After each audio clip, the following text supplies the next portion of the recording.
உருகாதோ நெஞ்சம் நெகிழாதோ கண்ணீர் பெருகாதோ ராஜா இயேசு ராஜா ராஜா இயேசு ராஜா. ஆண்டவரும் இரட்சகருமாகிய இயேசு கிறிஸ்துவின் விலையேறப்பெற்ற நாமத்தினாலே உங்கள் யாவருக்கும் என் அன்பின் ஸ்தோத்திரத்தை இந்த காலை வேளையில் உங்களுக்கு தெரியப்படுத்துகிறேன். ரோமருக்கு எழுதின நிருபம் 6ஆம் அதிகாரம் 23வது வசனம். பாவத்தின் சம்பளம் மரணம், தேவனுடைய கிருபை வரமோ நம்முடைய கர்த்தராகிய இயேசு கிறிஸ்துவினால் உண்டான நித்திய ஜீவன் என்று சொல்லி நாம் பார்க்கிறோம். கிறிஸ்துவுக்குள் அன்பான தேவனுடைய பிள்ளைகளே, ஒரு சம்பவத்தை வாசிக்க நேரிட்டது. மிகவும் அழுக்கு படிந்ததான கிழிந்த ஆடையோடு கூட ஒரு மனிதர் அநேக வீட்டு வாசல் கடந்து சென்று அநேக ஆண்டுகளாக பிச்சை எடுத்து கொண்டு வந்தார். இப்படி ஒரு சந்தர்ப்பத்தில் ஒரு நபருடைய வீட்டில் வாசற்படியில் நின்று அவர் பிச்சை எடுக்கிறதான பொழுது எல்லா வீடுகளுக்கும் கடன் செல்லும் 5ஓ 10ஓ பணத்தை கொடுத்து அதை பெற்றுக்கொண்டு கடந்து செல்வார். ஆனால் அன்றைய நாட்களில் அங்கே இருந்ததான அந்த ஒரு குறிப்பிட்ட மனிதருடைய வீட்டிலே அவர் 5ஓ 10ஓ பணம் கொடுப்பார் என்று எதிர்பார்த்த பொழுது அந்த பிச்சை எடுக்க வந்ததான அந்த மனிதரை அந்த முதிர் வயதானவர் தன்னுடைய வீட்டிற்குள்ளாக அழைத்து அவரை குளிப்பாட்டி ஒரு புதிய ஆடை கொடுத்து தான் அமர்ந்து சாப்பிடுகிற அதே மேஜையிலே உட்கார வைத்து தன்னிடம் இருந்த உணவை கொடுத்து அவருடைய வயிறார அவரை சாப்பிட வைத்தாராம். பிற்பாடு ஒரு பெட்டி நிறைய தான் தயார் செய்து வைத்திருந்ததான சில உணவுப் பொருட்களை கொடுத்து, நீ யாரிடத்திலும் கடந்து சென்று பிச்சை கேட்காதே, இதை விட்டு வருகின்ற சம்பாத்தியத்தில் தொடர்ந்து வியாபாரம் செய் என்று சொல்லி அன்போடு கூட அவரை அனுப்பி வைத்தாராம். இந்த மனுஷன் இப்போது ஒரு சிறிய கடையினுடைய முதலாளியாக அவர் மாற்றப்பட்டாராம். அந்த பெரியவர் அந்த மனுஷனை வீட்டிற்குள் அழைத்தாரே, அது இரக்கமாகும். அவனை ஒரு புதிய மனுஷனாக மாற்றினாரே, அது கிருபை. இனி நீ பிச்சைக்காரன் அல்ல, உன்ன உணவு கொடுத்தாரே, அது பெரிய தயவு.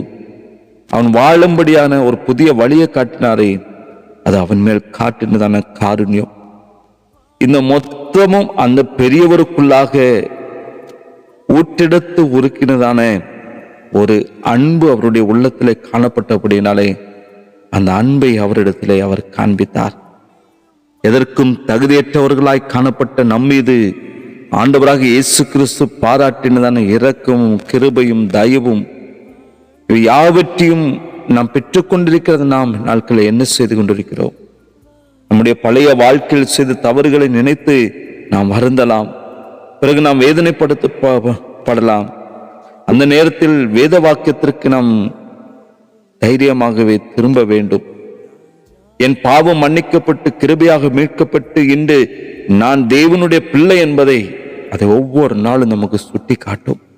பாவத்தினுடைய விளைவாக தேவனை விட்டு பிரிந்து மரித்தவன் போல் வாழ்ந்து கொண்டிருக்கிறதென நாம் இப்போது ஆண்டவராக இயேசு கிறிஸ்து அருளினதான கிருபை வரத்தினாலே தேவனுடன் என்றும் வாழ அந்த நித்திய ஜீவனை பெற்றிருக்கிறோம் என்பதை வேத வாக்கியம் ஒவ்வொரு நாட்களும் நம்முடைய வாழ்க்கையில உறுதிப்படுத்துகிறது.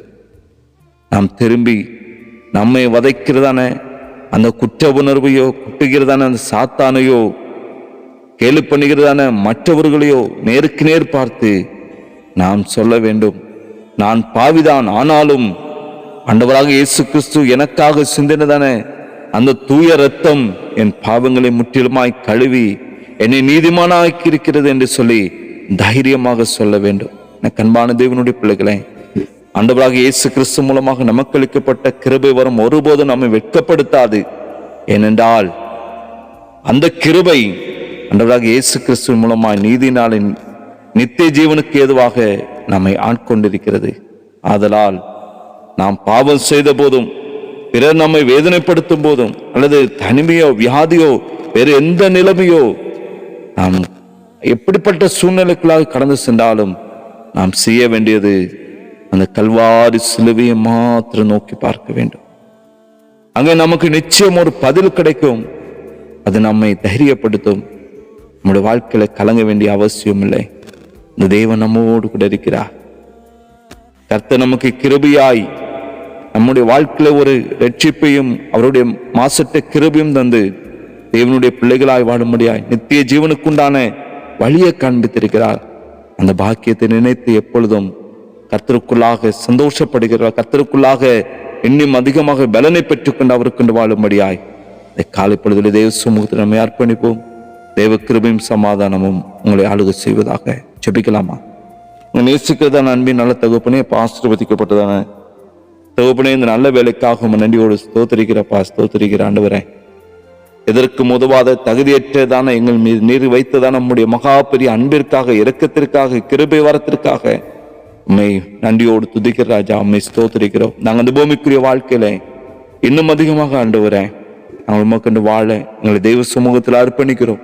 வார்த்தையை கேட்ட யாவரையும் கர்த்தர் ஆசீர்வதிங்க, பாதுகாத்துகளும் பலப்படுத்தும்.